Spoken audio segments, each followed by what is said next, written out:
हाँ तो प्यारे भैया बहनों, कैसे हैं आप सभी। आशा करते हैं आप अच्छे होंगे, स्वस्थ होंगे।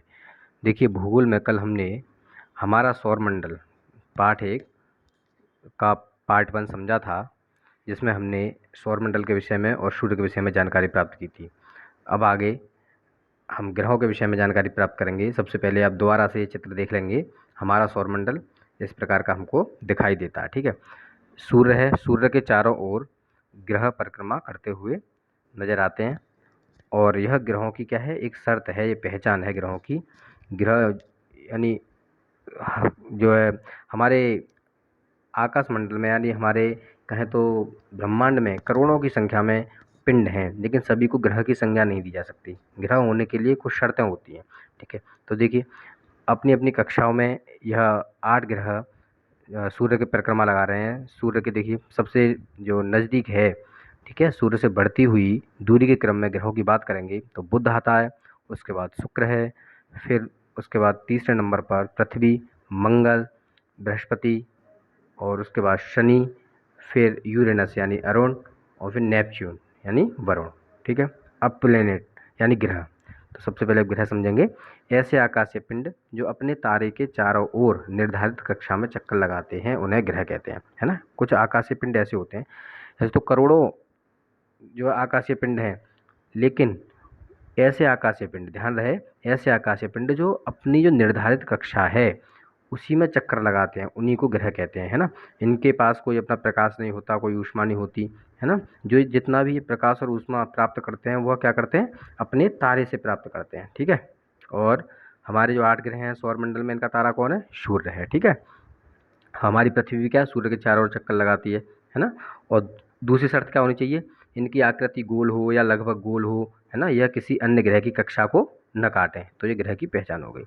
हमारे सौरमंडल में 8 ग्रह हैं। सूर्य से बढ़ती दूरी के अनुसार इनका क्रम निम्न है। देखिए कौन कौन सा है, अभी बताया था आपको चित्र के माध्यम से।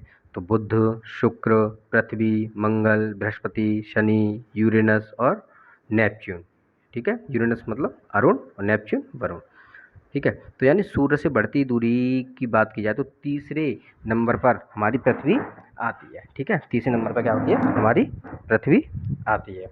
उसके बाद हम बात करेंगे, ये सभी 8 ग्रह जो हैं अपनी धुरी पर लट्टू की भांति घूमते हुए सूर्य के चारों ओर चक्कर लगाते हैं, और ये घड़ी की सुई की विपरीत दिशा में घूमते हैं। लेकिन ये ध्यान देने वाली बात यह है कि जो 8 ग्रह हैं ये सभी ही सूर्य की जो घड़ी की सुई की विपरीत दिशा में चक्कर नहीं लगाते। इनमें से 2 ग्रह ऐसे हैं जो घड़ी की सुई की जो सीधी दिशा है, जिस प्रकार से हमारी घड़ी यानी क्लॉकवाइज जो चलते हैं, 2 ग्रह हैं। ऐसे ग्रह हैं शुक्र और आपका यूरेनस, यानी शुक्र और अरुण, ठीक है। बाद बाकी ग्रह जो 6 ग्रह हैं हमारी पृथ्वी सहित, वे एंटी क्लॉकवाइज परिक्रमा लगाते हैं। ग्रहों का अपनी धुरी पर घूमना, है ना, जो जैसे लट्टू घूमता है तो अपनी धुरी पर घूमते रहते हैं, तो वह जो घूमना कहलाता है परिभ्रमण। यह गति कैसी क्या कहलाती है, ग्रहों की परिभ्रमण। और सूर्य के चारों ओर घूमना, है ना, यानी अपनी धुरी पर परिभ्रमण करते हुए, और सूर्य के चारों ओर जो घूमने की क्रिया कहलाती है वह कहलाती है परिक्रमण, यानी रिवॉल्यूशन, परिक्रमा करना, ठीक है। अब आगे देखेंगे, पृथ्वी के बारे में समझेंगे थोड़ा। सूर्य से दूरी के क्रम में पृथ्वी तीसरा ग्रह है, ठीक है। आकार में यह 5वां सबसे बड़ा ग्रह कहलाता है। हमारी पृथ्वी लगभग गोल आकार की है, और यह ध्रुवों पर थोड़ी चपटी है और मध्य में थोड़ी उभरी हुई है, इसलिए इसके आकार को भूआभ, जियोइड कहा जाता है ना। कुछ लोग बोल देते हैं कि जो पृथ्वी का आकार कैसा है, गोल है, अंडाकार है। ऐसा नहीं है, न पृथ्वी गोल है न अंडाकार है, कैसी भी नहीं। जो पृथ्वी का आकार है वह भूआभ है ना, भूआभ ही बोला जाता है, जियोइड। ऐसा अनुमान लगाया जाता है कि जीवन के लिए अनुकूल परिस्थितियां संभवतः केवल पृथ्वी पर पाई जाती हैं, इसलिए इसे हरित ग्रह भी कहा जाता है, ठीक है। ग्रीन प्लेनेट भी इसको बोलते हैं। पृथ्वी पर जल की अधिकता के कारण अंतरिक्ष से अगर देखेंगे तो नीले रंग की दिखाई देती है ना, क्योंकि पृथ्वी पर जल बहुत अधिक है, इसलिए इसे नीला ग्रह भी कहते हैं, ठीक है। इस प्रकार से पृथ्वी हमको दिखाई देती है अंतरिक्ष से जब हम देखेंगे, ठीक। देखो, खगोलविदों के अनुसार कई तारों के पास हमारे सौरमंडल की भांति ग्रहों, उपग्रहों आदि आकाशीय पिंडों से बना सुव्यवस्थित तंत्र भी हो सकता है। अब बात करते हैं उपग्रहों की, ठीक है। जब ग्रह हैं तो उपग्रह भी होंगे, सैटेलाइट जिनको बोलते हैं, आपने सैटेलाइट के विषय में सुना होगा, है ना। तो देखिए, कुछ आकाशीय पिंड अपने ग्रह की परिक्रमा करते हुए सूर्य की परिक्रमा करते हैं।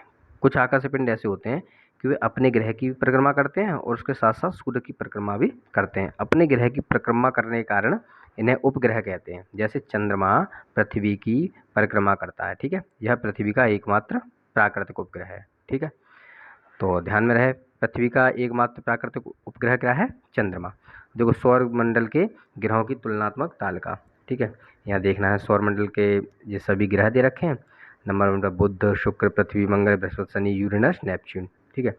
तो ग्रहों का रंग दे रखा है, तो ये आपको थोड़ा देख लेना है, ठीक है। जैसे बुध है, बुध का रंग कैसा होता है? भूरा, ठीक है। शुक्र हल्का पीला दिखाई देता है, पृथ्वी नीली हरी, मंगल लाल और भूरा, बृहस्पति गुलाबी रंग पर सफ़ेद पट्टी है, शनि सुनहरा पीला, यूरेनस आसमानी, नेपच्यून गहरा आसमानी, ठीक है। अब यहाँ देखेंगे, शनि एवं यूरेनस ग्रह के चारों ओर विशेष प्रकार की वलय पाई जाती है, ठीक है। जो हमारा जो ग्रह हैं शनि और यूरेनस ऐसे ग्रह हैं जिनके चारों ओर एक विशेष प्रकार के वलय पाए जाते हैं, ठीक है। तो देखिए, इस प्रकार के वलय पाए जाते हैं, इसको दोबारा देख लेंगे। शनि और यूरेनस के पास देखिए, ये शनि है, देखिए जो ये रिंग आपको दिखाई दे रही हैं शनि और यूरेनस के पास में, देखिए ये इस तरीके से ये वलय इसमें पाए जाते हैं, है ना।